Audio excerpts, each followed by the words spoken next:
حدیث جیسا میں نے کہا کہ رہبر نے ذکر کیا کہ اہل سنت اور شیعہ دونوں کتابوں میں موجود ہے۔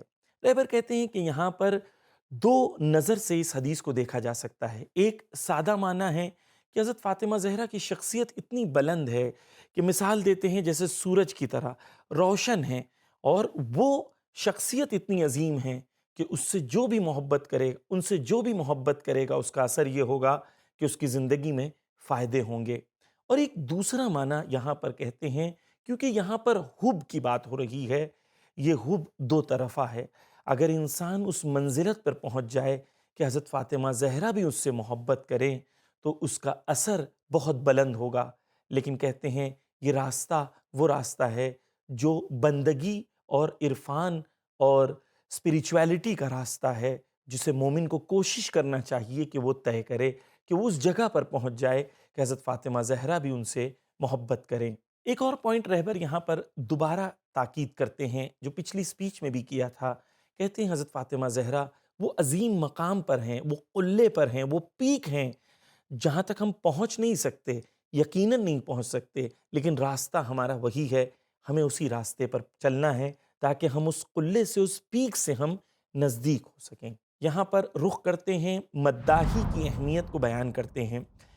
فارسی میں مداح انہیں کہا جاتا ہے جو شاعری پڑھتے ہیں، نوحہ خوانی پڑھتے ہیں اور اہل بیت کی شان میں مداحی کرتے ہیں، منقبت پڑھتے ہیں۔ ہندوستان پاکستان میں اکثر انہیں نوحہ خوان کہا جاتا ہے، لیکن فارسی زبان میں انہیں مداح کہا جاتا ہے۔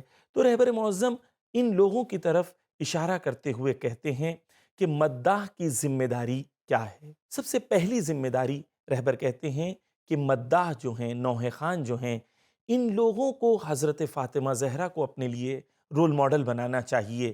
اور جب حضرت فاطمہ زہرا کی زندگی میں دیکھتے ہیں تو ایک پوائنٹ بہت ایویڈنٹ ہے، وہ ہے تبیین کا، اور ان لوگوں کو تبیین کی ذمہ داری کو ادا کرنی چاہیے۔ رہبر معظم نے دوسری تقریر میں تبیین کے میننگ کو ایکسپلین کیا تھا۔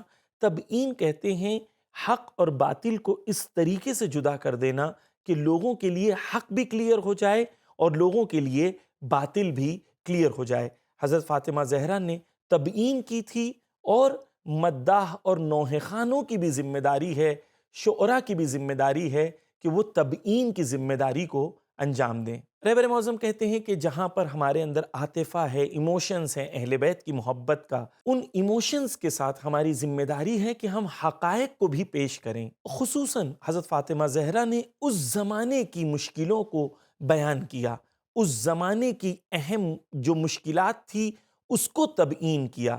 یہاں پر جو شعراء ہیں، مداح ہیں، ان کی ذمہ داری ہے کہ آج کے مسائل کو مداحی کے ذریعے سے لوگوں کے سامنے حقائق کو پیش کریں۔ رہبر یہاں پر آ کے کہتے ہیں جہاد کے سلسلے میں، کیونکہ یہ ایک ٹاپک ہے جہاد تبیین، یعنی تبیین کرنا اور اسی راستے میں کوشش اور تلاش کرنا۔ رہبر معظم نبی کریم حضرت محمد صلی اللہ علیہ وآلہ وسلم سے اس حدیث کو نقل کرتے ہیں، ان المؤمن یجاہد بسیفہ ولسانہ۔ یہاں پر رسول اکرم فرماتے ہیں کہ جو مومن ہوتا ہے وہ جہاد کرتا ہے، کوشش و تلاش کرتا ہے، اپنی تلوار کے ذریعے سے بھی اور اپنی زبان کے ذریعے سے بھی۔ رہبر اسی حدیث کو ایکسپلین کرتے ہوئے کہتے ہیں گاہی زبان سے کیے ہوئے جہاد کا ثواب وہی ہوتا ہے جو تلوار سے کیے ہوئے جہاد کا ہوتا ہے، اور وہ تب ہوتا ہے جب انسان زمانے کی مشکلوں کو تبیین کرے اور حق اور باطل کے درمیان جدائی لانے کی کوشش کرے۔ رہبر مداحی اور نوحہ خوانی کے اہم فرائض اور اس کے آرٹ اور ہنر کے سلسلے میں گفتگو کرتے ہیں۔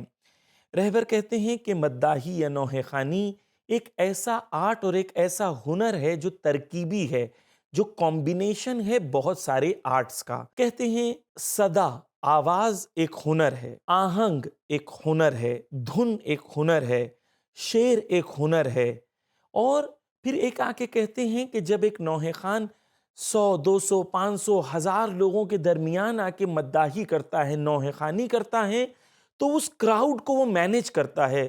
تو یہ کراؤڈ مینجمنٹ بھی ایک ہنر اور ایک آرٹ ہے۔ پھر رہبر کہتے ہیں کہ ایک نوحہ خوان لوگوں سے روبرو ملتا ہے، لوگوں کے درمیان بیٹھتا ہے، لوگوں کے سامنے جب گفتگو کرتا ہے، مجلس کے بعد، مجلس سے پہلے یا لوگوں کے درمیان جب بیٹھتا ہے، تو یہ بھی ایک آرٹ اور ہنر ہے کہ لوگوں کے درمیان فیس ٹو فیس وہ تبلیغ کر سکے۔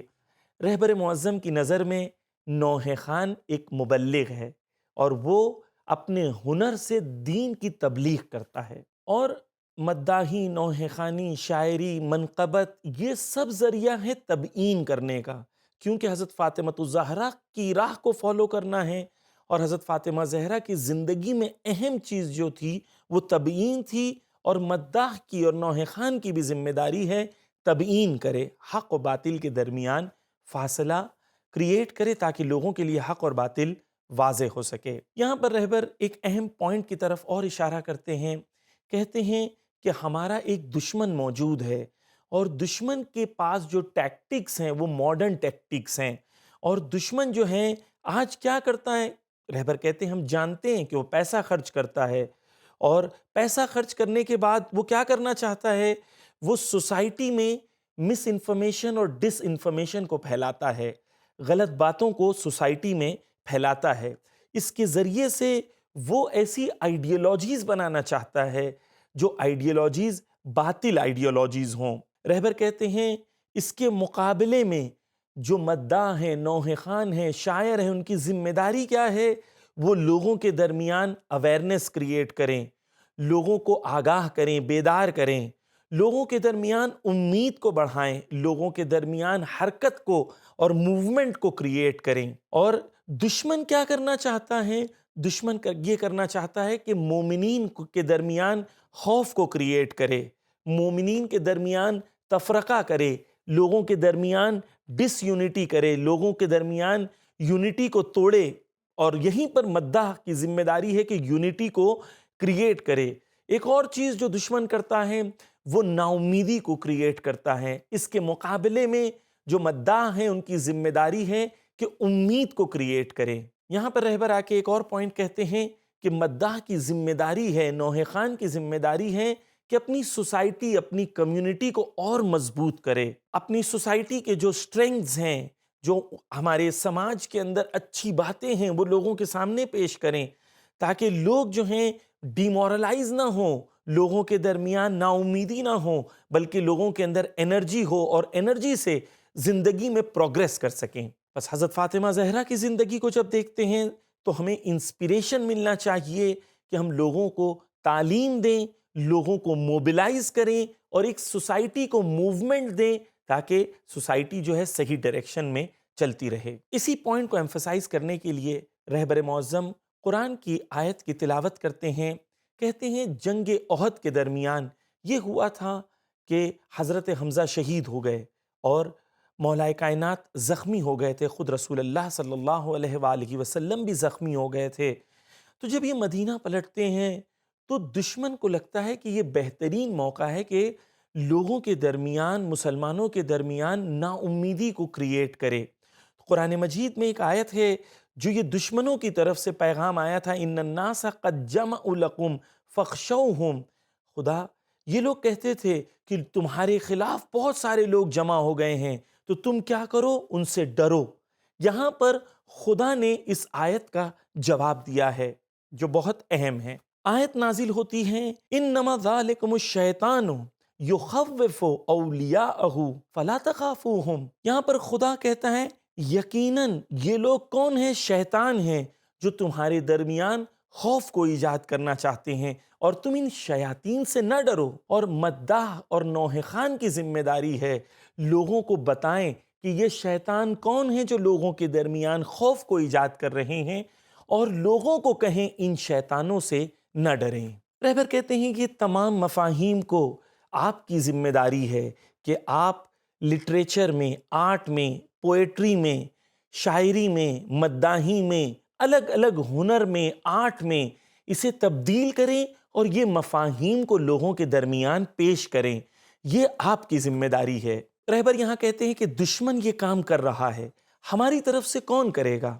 کیونکہ آپ ہنرمند ہو، آپ آرٹسٹ ہو، آپ کی ذمہ داری ہے کہ آپ اس طریقے سے حق کو بیان کریں۔ رہبر یہاں پر آ کے تھرڈ پارٹ کی طرف بڑھتے ہیں، سیریا کے حالات اور مڈل ایسٹ کے سلسلے میں گفتگو کرتے ہیں۔ رہبر یہاں پر کہتے ہیں کہ دشمن نے سیریا میں ایک کوشش کی ہے، وہ کوشش یہ ہے کہ سیریا کے اندر انٹرنل ویکنس جب اس نے دیکھا تو اس نے کوشش کیا کہ سیریا میں ایک ایسی حکومت کو قابض کر دے جو اس سوسائٹی کے اندر وہ نافذ ہو جائے، جس کا مقصد سیریا کو انسٹیبلٹی اور کیوس کی طرف لے جانا ہے۔ ایک بہت امپورٹنٹ پوائنٹ جو رہبر یہاں کہتے ہیں کہ تمام مسلم کنٹریز کے لیے بہت امپورٹنٹ پوائنٹ ہے، وہ یہ ہے کہ امریکہ کے پاس دو آپشنز ہیں، یا وہ ایک ایسا ڈکٹیٹر لے آئے جو ڈکٹیٹر اس کی بات سنے، اور اگر ایسا ڈکٹیٹر وہ نہیں لا سکتا تو وہ سوسائٹی میں کیوس کریٹ کرتا ہے اور سوسائٹی میں ایسے فیکشنز بنا دیتا ہے کہ وہ آپس میں لڑتے رہیں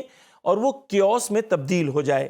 سیریا میں بھی دشمن کی یہی کوشش ہے۔ رہبر معظم کہتے ہیں امریکہ اور جو فلسطین اور لبنان کے دشمن ہیں وہ ان کے سلسلے میں کہتے ہیں کہ وہ یہ بتا رہے ہیں کہ نہیں ہم بہت طاقتور ہیں اور ہم بہت کامیاب ہو گئے ہیں۔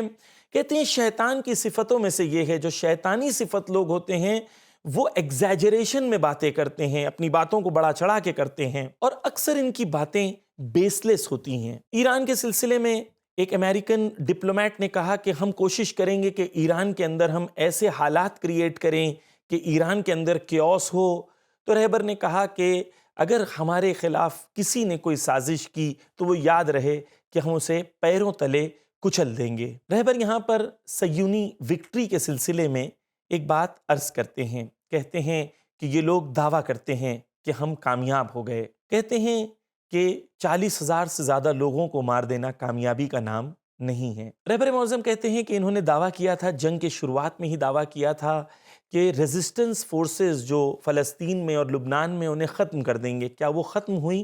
نہیں ہوئی، بلکہ ریزسٹنس فورسز آج اور زیادہ سٹرونگ ہیں، اور یہ جو ان کا دعویٰ ہے کامیابی کا، یہ کھوکھلا ہے۔ فلسطین میں کیا یہ ان کی کامیابی نہیں ہے۔ کہتے ہیں ہاں سیریا میں ان کی کامیابی ہوئی، انہوں نے زمینوں پہ قبضہ کیا، لیکن سیریا میں ان کے سامنے کوئی ایک شخص بھی نہیں کھڑا تھا مقابلے کے لیے، ان کے لیے زمینوں کو آزاد چھوڑ دیا گیا تھا۔ یہاں پر رہبر ایران کے پراکسی کے سلسلے میں جواب دیتے ہیں، کہتے ہیں کہ ایران سے کہا جاتا ہے کہ پراکسی ایران کے ہیں، اور یہ پراکسی کے لفظ کو زیادہ استعمال کیا جاتا ہے۔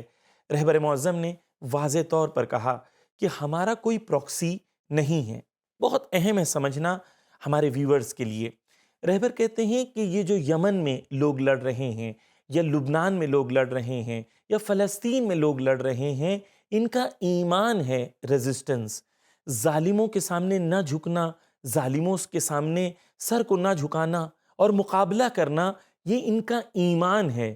اور یہ ہمارے پراکسیز نہیں ہیں، یہ اپنے ایمان کے مطابق جو ہیں لڑ رہے ہیں اور مقاومت کر رہے ہیں۔ واضح سی بات ہے کہ ان کے خود کے مقصد ہیں۔